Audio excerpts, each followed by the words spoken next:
you can't fall in love with someone if you don't go through those cycles of continual, I like them, I might be losing them, oh, they really like me, it's just in my head. I'm losing them, oh, no, it's just in my head. Your brain always causes this.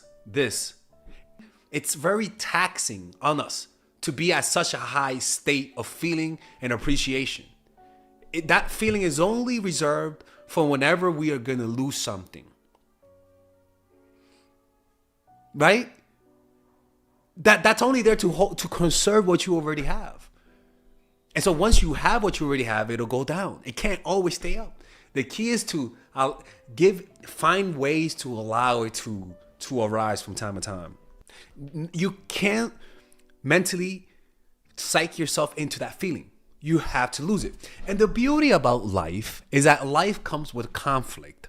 Life comes with conflict, and life comes with misunderstandings. And life will always give you those opportunities to feel like you lost something and regain it. How? Because we don't know everything. We only see the world from our perspective. We don't know what's going on in somebody else's mind.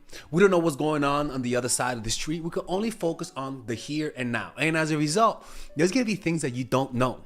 And how you handle uncertainty, a lot of times, is an indication of how much anxiety you're going to feel. And most people do not handle uncertainty pretty well. Most people panic at the sight of uncertainty, just like a child panicking at the sight of a dark room with a devil inside. We also react to that the same way. So whenever you're in a relationship with someone, you're always going to have moments of insecurity. You're always going to have moments when you feel like you're going to lose this person, right? And unfortunately, we always end up appreciating our partners when we feel like we lost them and regained them. Our mind plays tricks on us. If our partner just pulls away a little bit because of work, yeah, they might have work, but there's a part of our brain that says, what if that's an excuse? You know? And so we have a lot of loose strings of insecurities because there's a lot of things we just don't know. And as a result, whenever we feel like this person might be making excuses not to see us, and then the next time we see them, they do something that removes all of those doubts that they don't love us. The removal of those doubts comes with a sense of relief. Or better yet, when you're talking to someone and they haven't texted you in the whole day, and then right before the day ends, you see their text and you feel like a sense of relief, and your whole night brightens up. This is the feeling that you have to make someone feel. Anybody that fell in love with you, you made them feel this way without knowing you. Maybe you didn't know, but something happened in your life when you were talking to them that made them feel insecure. Maybe it wasn't something you did, but maybe it was something that they saw in their imagination. The point is that you can't fall in love with someone if you don't go through those cycles of continual, I like them, I might be losing them, oh, they really like me, it's just in my head. I'm losing them, oh, no, it's just in my head. Your brain always causes this. Any slight of you pulling away from them because of work, or maybe your kids, or whatever, your grandma died, I don't fucking know. Any excuse that causes you to focus on other things, a human being, normal human beings, naturally feel like maybe you're losing interest. That's just human nature. And the problem is a lot of people are so insecure that they never allow that natural lowering of people's self-esteem. It's like a parent who doesn't allow kids to experience conflict because it hurts, or a parent who shields their kids from different bacterias or different foods, right? For example, nowadays kids have more peanut allergies than before. Why? Because kids are getting less exposed to peanuts in early childhood. So as a result, when they grow older, a lot of them end up having peanut allergies. But if their parents exposed them to the peanuts, a lot of kids wouldn't develop peanut allergies. And it's the same thing. A lot of us have relationships with people, and we sort of don't allow them to feel that pain. We don't allow them to feel maybe I'm losing interest in them because maybe you're not giving them all of your attention, right? If we don't allow the person to miss us, to feel like they need you, to maybe doubt whether or not you really have to work. All of those things are the important parts of falling in love, people. And if you're just like a parent who doesn't expose your kids to peanuts, if you don't do that, you're gonna have a sensitive kid who's allergic to fucking everything, even the air he breathes. If you don't do that, you're gonna have a partner who doesn't really doesn't have that never really experienced pain on your behalf, right? Because by experiencing pain on your behalf, it creates the obsession in the person's brain for you. Unfortunately, people insulate their partners from those types of relationship scares. They avoid conflict. They avoid arguing. And studies show that couples that argue and have conflict are couples that are healthier. Why? Because the couples that don't argue, it's not that they don't argue and they're devoid of aggression. Every human has aggression. Every relationship argues. It just means that they're suppressing, and it's gonna come out when it explodes. People are usually honest when they're angry, right? You have those types of relationships that the only time they say what they really feel is when they're angry, and when they say that, it comes off as too sharp, too strong, and too personal, and it ends up hurting the relationship. If you would have just talked when you guys weren't angry, the relationship would have lasted, because you would have created the type of environment that allows conflict, right? So that's why you have to learn to confront your partners. You have to learn conflict resolution. And if you're curious why this happens, let me explain it to you guys in a different way. This is from my writings. From a scientific perspective, the brain has a remarkable ability to fill in gaps and amplify certain experiences, emotions, or sensations. This phenomenon can be observed in various scenarios, such as missing someone, reminiscing about the past, or craving certain foods. One explanation for this exaggeration lies in the way our memories are encoded and retrieved. When we miss someone, our brain tends to focus on the positive aspects of the relationship, filtering out negative experiences. It's almost like the halo effect. It's the halo effect. It's confirmation bias.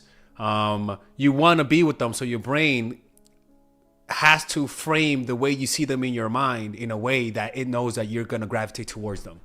Like, for example, if you're a crackhead and crack has ruined your life, your brain is only going to show you the crackhead moments of you having fun as a way to inspire you to go crack out, and it'll completely mute and completely remove from the picture the reality that you're doing it in a dumpster.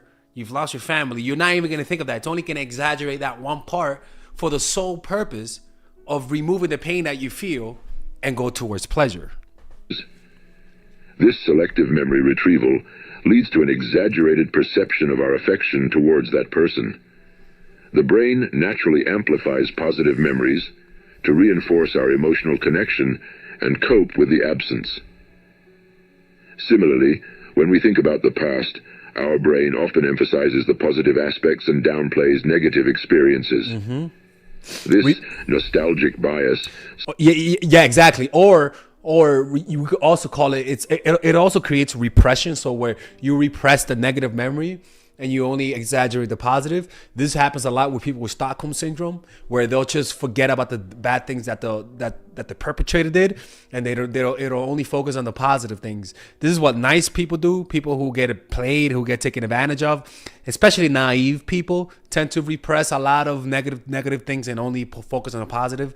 Children do this more. That's why children are so dumb. That's why they're so damned. All right, let's keep going. Serves as a psychological mechanism to boost our overall well-being. By recalling predominantly pleasant memories, the brain creates a sense of nostalgia that evokes feelings of happiness and contentment. This nostalgic lens allows us to romanticize the past and remember it more fondly than it may have been. Mm-hmm. In the case of food cravings, the brain intensifies the desire for a specific food when it is temporarily unavailable. This can be attributed to the brain's reward system and the release of neurotransmitters like dopamine. Or like for example, if you cut your arm off, right? A lot of people will have something phantom limb syndrome, where I don't know if this is phantom limb syndrome, but where you feel like your hand is there and you feel the pain. Like you're like, I know my hand is not there, but I can still feel it. And a lot of people feel like it's sharp. Like your brain is used to certain sensations. When it gets used to certain sensations and it's not there no more, your brain will recreate it. Like I said, if you suffer hearing loss and you can't hear like you used to before, your brain will then just create more sounds in your inside of your head to overcompensate. When you miss someone and they're not there for you, your brain will create a mental image of them, which will cause you to crave that mental image to become a reality, right? And if the person actually manifests in real life, it'll just create a complete sense of relief. And you'll notice you'll feel positive emotions. You'll feel like the release of emotions, and you'll want to bond with them. But the feeling of relief that this reality is not true, that it was just in my head, creates that feeling of like, oh my God, I like them. Like, fuck everyone, I want this person. You create salience. Salience is a psychological term for what we choose to focus on. And we only choose to focus on what's important, which receives more salience, and also what will cause us to die, which will also receive even more salience. That's why parents focus more on the kid who stresses them out more than the kid who's perfect. When we want to eat something but cannot, the anticipation and desire for that particular food grow stronger. The brain accentuates the craving to motivate us to seek out and obtain the desired food, as the satisfaction of fulfilling the craving is associated with pleasure and reward. From a broader scientific perspective, these exaggerations can be understood through evolutionary psychology. Our brains are wired to prioritize survival and maximize pleasurable experiences. Amplifying positive memories, intensifying cravings, and magnifying affection for loved ones serve as adaptive mechanisms to enhance our well-being, maintain social connections. So when you're in prison and you're in there for 15 years without knowing it, your imagination is going to start filling in the blanks because there are things that you don't know. So what happens? It'll start giving you fantasies. You're never going to leave. This is going to be the worst thing ever. Oh my God, I cannot believe this.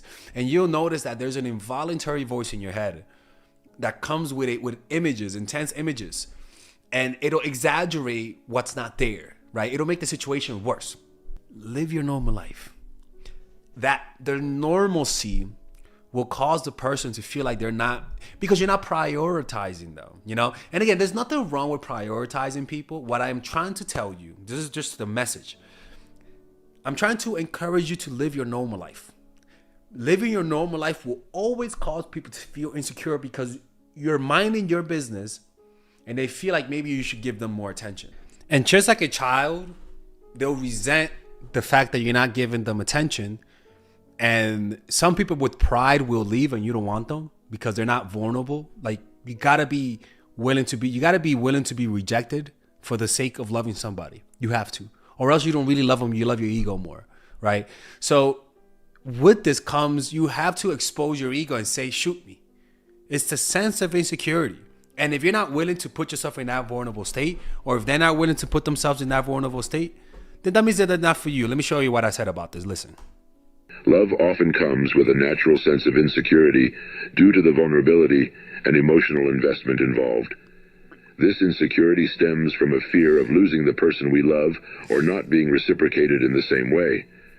However, this insecurity can actually intensify our thoughts about the person and make us think of them more frequently. The psychology... It's the insecurity that creates the love. Why do you think humans are so close to each other?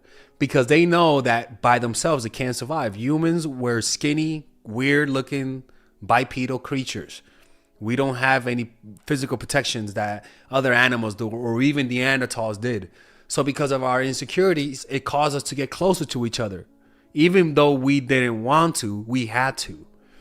So the insecurity forces people to get close to you. Now, they may not feel like they're forced, but their brain will say, I don't like feeling this sense of insecurity.